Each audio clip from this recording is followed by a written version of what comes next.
Welcome back, everyone, to another episode of the Fix Your Belief Systems podcast, also known as Fix Your BS. I am your host, Dr. Greg Pursley, also known as Dr. G. And we're going to talk about the 5 main pillars of life and give you tips and strategies and tricks and guidance on how you can build the life of your terms in your relationships, your career or business, your finances or money, your health, and your faith or belief. And I have an amazing guest again today who is going to help you in multiple different areas. Maksim Asenov is a best-selling author, speaker, executive coach, entrepreneur, and humanitarian. He is the senior leader of the fastest growing church in Bulgaria called Awakening Church. His new book, Courage in Crisis, will empower people to turn their toughest moments into their greatest advantage. And I'm telling you guys, you do not want to miss this. You need to pick up the book, Courage in Crisis. This is an amazing story. I had the privilege of meeting Maksim earlier this year while we were at a growth conference and was introduced to him by Tim Story. And what an amazing story you have, Maksim. So thank you for being here and gracing us with your presence. Thank you for having me. It's a privilege. Absolutely, man. So the first question I like to ask is about success. So I just like to ask about what success, or how would you define it in your terms? Well, I believe that success does not have one particular definition. I believe that each person's definition of success has to be tailored to their beliefs. You mentioned beliefs in the beginning, to their values, and also to their vision of the life that they imagine for themselves. So I would say that success is achieving the vision according to your values and acting out your beliefs. If you're achieving the vision for your life, living out your values and acting out your beliefs, I believe that you're successful. And that could mean to somebody to be a spiritual leader. It could be to another person to be a business person. It all depends on your definition, your personal definition of vision, values, and faith. What an amazing definition, man. That's amazing. Now, I need you to go over your history and where you came from so people understand that success can come from anywhere. It can rise up from the humblest of beginnings. And so I loved your story. That's why I invited you to be on here. Please share with the audience your history and your story and some of the things that you went through to get to where you are now. I believe that every story, every life story has tremendous value. If you can extract the lesson, it can become almost like a recipe for success, where you can repeat certain successes again and again and again. And thank you for that question, because many times when you come to a certain level of notoriety or success or accomplishment in life, it happens so that you can be disconnected by your success from the very people that you're trying to reach. The very people that you're trying to inspire sometimes can be disconnected because they think you are that person who has it all together, who has the family, who has the money, who has the connections, or whatever success might be to them. So for me, it started in the largest and most dangerous ghetto in Eastern Europe. And that's where I grew up. I grew up without a father. He left before I was born. So my mom was a teenager that had to raise me in this environment. Then when I was 12, my primary caregiver was my grandma. She was also the greatest inspiration and hero of mine, who taught me most things about life. She passed away in front of my eyes in my mother's arms. This was a crisis that then kind of created a domino effect in my mother's life, in my uncle's life, in all of my relatives and all of the people that were part of my life, because my grandma was like the pillar of our family. So when she died, my mom ended up falling for a guy who was really a psychopath. So for 2 years, we literally were moving from place to place, from house to house. We were trying to evade her now ex-boyfriend who would beat her up, then they would split, then they would get back together. So this went on for over 2 years. In the end of these 2 years, I was about 14, and what happened is that my mom had to run away to another country in Greece. I'm originally from Bulgaria, raised in Bulgaria, in Sofia, which is the capital. So my mom had to run to a neighboring country of Greece and hide from that guy because it was becoming dangerous for her life, for her safety. So then I am left alone at age almost 15 to live in a house without running water and electricity. And that's where I started envisioning the life that I have today. What an amazing story. And I love that you said envisioning, because the first step, if you can hold a picture in your mind of the life that you want and make it emotional, and I'm sure yours came from the fear of, I am not living this way the rest of my life. There's no way I'm going to allow myself to do this. So what life do I want? And what life am I willing to put myself out there for? Because it's got to be less painful than living like this. Exactly. I really believe that change happens when the pain of your current circumstances is unbearable. And many people break at that point. And I'm not putting any guilt on people who have been broken, because I know the difficulty of facing what they call black swan. A black swan is something that is unpredictable and unexpected. They actually thought that black swans didn't exist. So a black swan is something that appears in your life and really changes your life in a very dramatic way. So all of these things are taking place, and they are literally creating this pain and suffering, where I felt like this is not the life that I could continue living.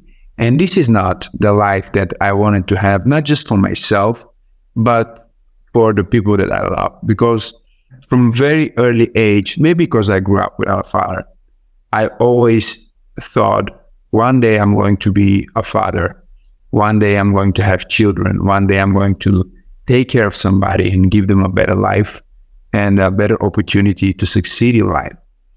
And so this was really part of the inspiration for me to rise from the ashes, literally, and envision a different life for myself, and then eventually for my whole family and all of the hundreds and thousands of people that we have helped for the last few years.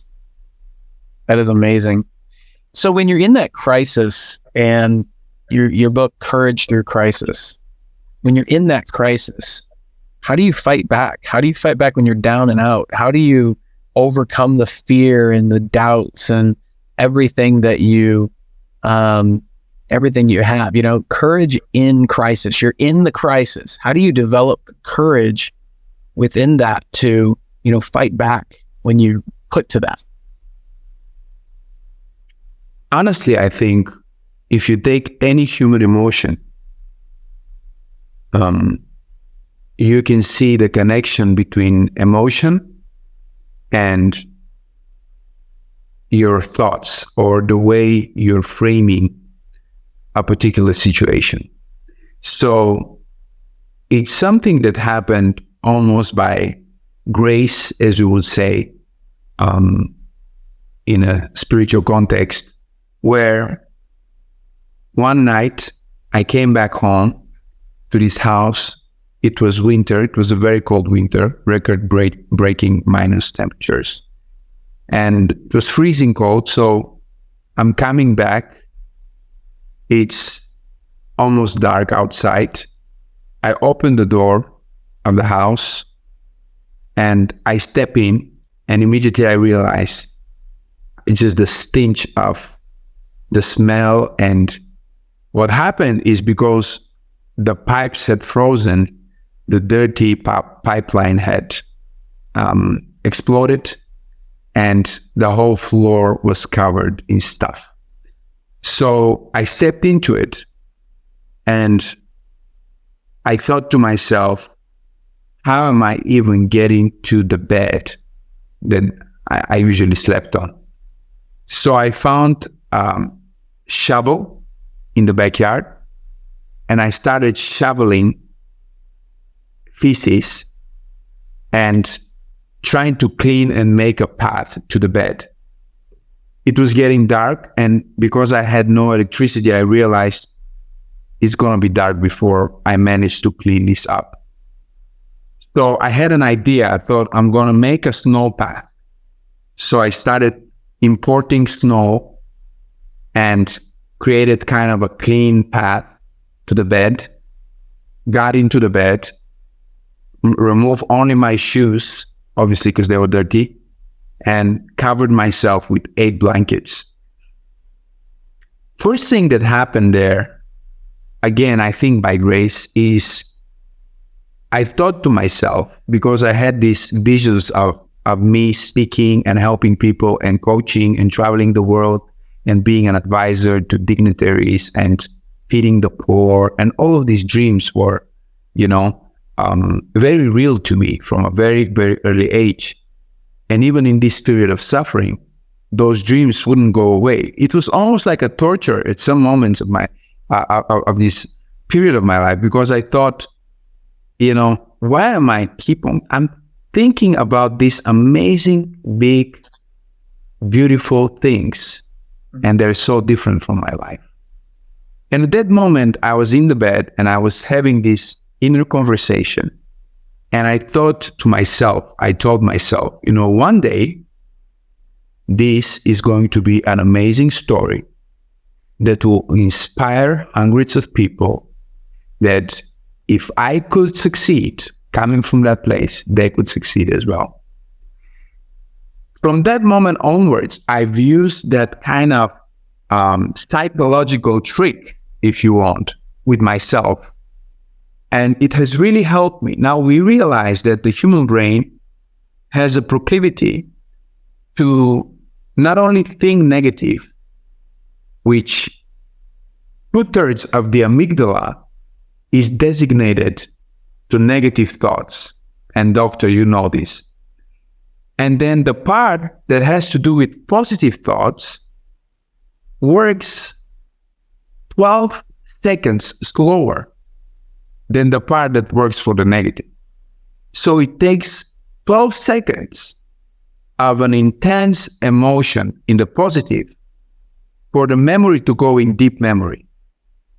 And it only takes literally an instant, because 1/3 of the neurons in the amygdala work to save the memory of the negative, of the fear, of the pain in deeper memory.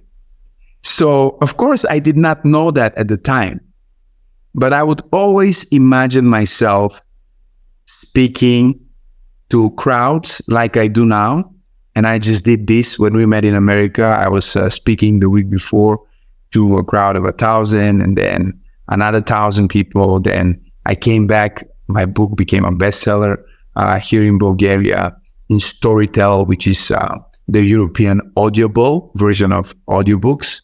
I hit #1 in the memoir, stayed there in top 3 for like a month. So all of these things happened. But the funny thing is, I would think to myself, those are going to be great stories that will inspire people one day. I'm going to use that as a story. I think there is something magical that happens when you reframe your experience. You can imagine the same experience from 2 different perspectives. One person wakes up in the morning and sees that it's raining and says, today is going to be a horrible day. So his whole day is now infected and affected by his belief and his frame of thinking that because it's raining and for some reason that person doesn't like the rain, there's going to be a horrible day. Well, if you go to Israel, for example, or you go to a warm climate culture, or even Africa, some places, when it's raining, people are dancing, they're celebrating, farmers are happy. If you're a guest to a friend of yours in Israel, and when you arrive it rains, they think you brought a blessing because they need the water, they need the rain so much. So there is no difference, actually. The rain is rain. For the person in LA who is grumpy because it rained, and the person in Tel Aviv who is happy because it rained, the rain is the same. Now, there is a Bible verse that I love that says, God makes the sun shine on the righteous and on the ungodly, on the good and the evil. So it's all about how do we frame the experience. And I think in our frame, two things play a particular and very powerful role when we are trying to frame a situation in order for us to take it on the positive and to make it working for us, working in our advantage. Because if you believe you're going to have a bad day because it rained, chances are you're going to have a bad day. And if you believe you're going to have a great day because it rained and your friend brought you a blessing from Bulgaria because he brought the rain, then chances are you're going to like that friend even more and you're going to have an amazing day with him. But think about this. I think it comes to two major components. Number one, I call it expectation.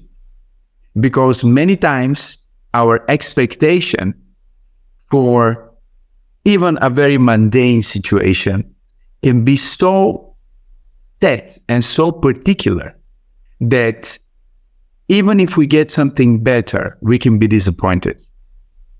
I like to say that if your wife told you in the morning that she will cook Mexican for you tonight, and you spend the whole day expecting the Mexican when you come back home, you open the door and there is your wife, she has cooked, you can't wait to eat the fajitas or whatever you want to eat, and then you see a ribeye steak. You might be a fan of ribeye steak. You might actually prefer ribeye than Mexican. But there will be a level of disappointment and a level of inner sadness that will come with the surprise of your expectation not being met, right? Because you already thought, I'm going to have Mexican tonight. It's so simple. Mm. And then you can take it higher at other things in life. So you could receive something that is better than the original promise, but because you are so attached to what was expected, now you are disappointed. So hope deferred makes the heart sick, says the good book. So it's sickening when you have had a big expectation and then you were disappointed.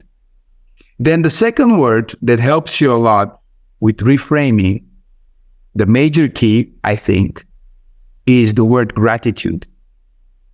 Because as I was laying in that bed in minus, like a super cold winter, 8 blankets, just had shoveled stuff out of the house, imported snow. I don't know where my mom is. We've had 2 years that were the toughest years of my life. You know what I said when I covered myself? I looked up and I said, thank you, God, that I'm not sleeping under a bridge somewhere. Mm. Thank you that I'm not disabled, that I have 2 strong hands, 2 eyes to see, that I have the ability to clean this stuff. And I think the magical, supernatural, extraordinary equation for reframing your thinking and becoming courageous in crisis, that's a long answer I gave you, is to increase the levels of gratitude and to decrease your levels of expectation. And when I say that to high achievers like yourself or CEOs or celebrities that I coach, they always look at me with a look of surprise because they're like, what do you mean decrease my expectation? I'm not saying decrease your expectation of yourself. Have the highest possible expectations of yourself. Expect the best of yourself. Perform at your best. But do decrease your expectations of your wife or everybody else. And that will really increase your joy and happiness and reframe your thinking to go from crisis to courage. Wow, what an amazing story. What an amazing way of putting it too, because we say the same thing. You know, you try to control the controllables. Well, what can you control? You can control your thoughts, your emotions, your actions. And so when you're expecting the best of yourself, then you are putting yourself in a position to have more confidence within yourself because you are living up to the standards that you're setting for yourself. Then let go of the external that you cannot control, other people, scenarios, situations. Another thing is, like you said, casting that vision in your mind and having it on the screen of your mind and being grateful and appreciative for anything and everything that moves you towards that, whether it's good or bad. Like you said, most people would complain about the things that you went through. But if you're grateful and saying, well, I'm going to be able to use this as a great story someday, and you're appreciative, it makes you smile in that moment instead of being mad or angry or feel fearful or frustrated or upset. And it's so easy to do that in today's society, is to get all those negative emotions. So that's amazing. It's congratulations to all your success and all the people you've been able to help, and for cultivating that gratitude in your own life, and using the things that have happened as fuel to improve yourself and others around you. It's amazing. I really believe, Doc, that's the only way. Because if our listeners or viewers talk to any successful person out there in any matrix, they will realize that success came through a lot of stuff and a lot of shoveling of stuff. Yeah. And that's the truth about success. But if you ask any successful person, would they change anything about their story? Like, I love asking that question. I've traveled in over 35 countries of the world, speaking to quite substantial crowds. And I just asked that question to a guy who is in his 60s. And his wife of 40 plus years left him. And then he realized that the moment she got all the things she wanted to get from him and they got a divorce, his best friend moved in. So I'm talking to this man. He was in one of my sessions in Norway, in Oslo. I'm talking to this man who was driving me to my hotel after my speech.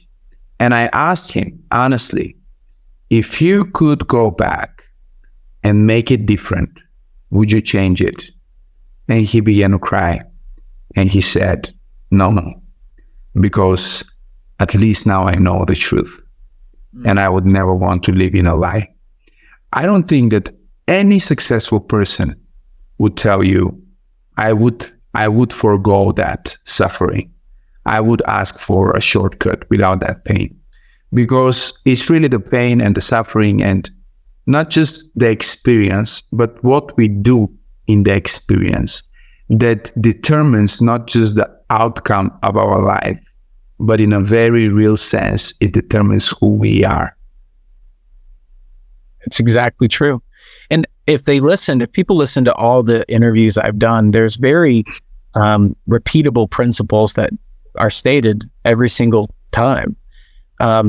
it's really the pathway to success is through that, because through the suffering and through the hardships and difficulties, it forges you into the person that you are. And now you can handle things when things get hard. You can handle it because you've been through things that were way harder than what you're currently dealing with. And you have this different experience about it. There's a grateful gratitude, appreciation, almost a love, a joy for the struggle that goes into success. And that's what I've noticed in all the successful people that I've interviewed and all the friends that I have that are very successful in life. And I don't mean financially. That's one part of it potentially, but I mean the people that are content and alive and excited and appreciative and grateful and all these amazing things. Doesn't mean they're wealthy financially. It means they're wealthy in their life in all areas.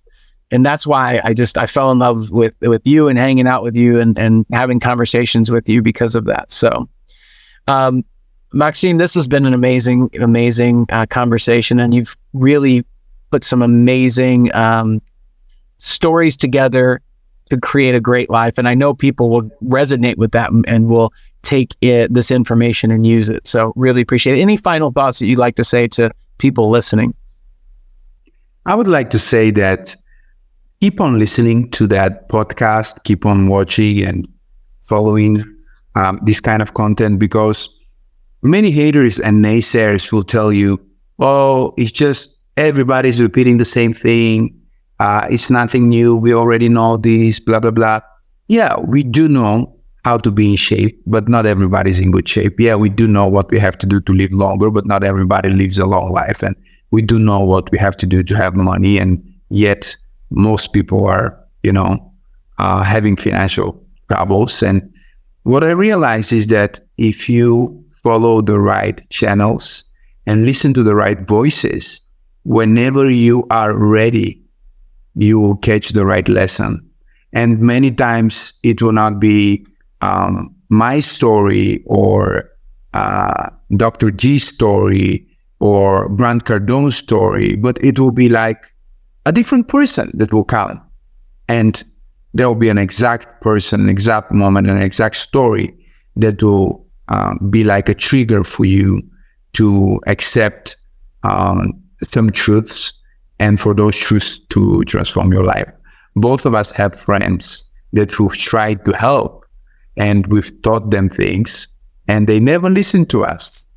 And then somebody comes along and they come to us and they repeat, hey, you know what I learned? It changed my life. And then they say whatever we've been saying for 10 years or something. And I just had a situation like that. And my wife said, we've been telling these people that for 10 years. And now they just came back from that seminar or they just listened to that guy. And now they said, oh, he changed my life because he told me that. And then they quote what you've been teaching them for 10 years. And I told my wife, listen, many times people are not ready.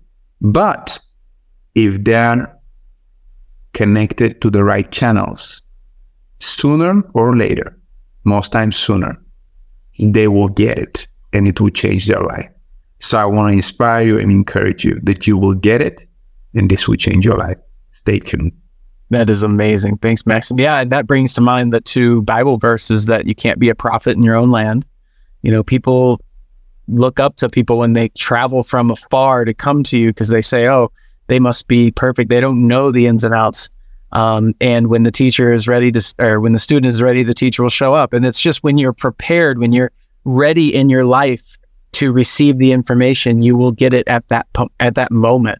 So all you can do, like you did, was appreciate them and their journey and say, well, I'm glad that you found the way or you figured it out. So, well, Maksim, thank you very much for being a guest on this podcast from half the world away. Really appreciate your insight. I appreciate your book. Everyone should go and get the Courage in Crisis book. You'll see some of the stories that Maksim talked about, but you'll also get other information and very simple things that you can do to improve every area of your life. So that's what this is all about. Once again, this has been Fix Your Belief Systems, Fix Your BS with me, Dr. Greg Persley, also known as Dr. G.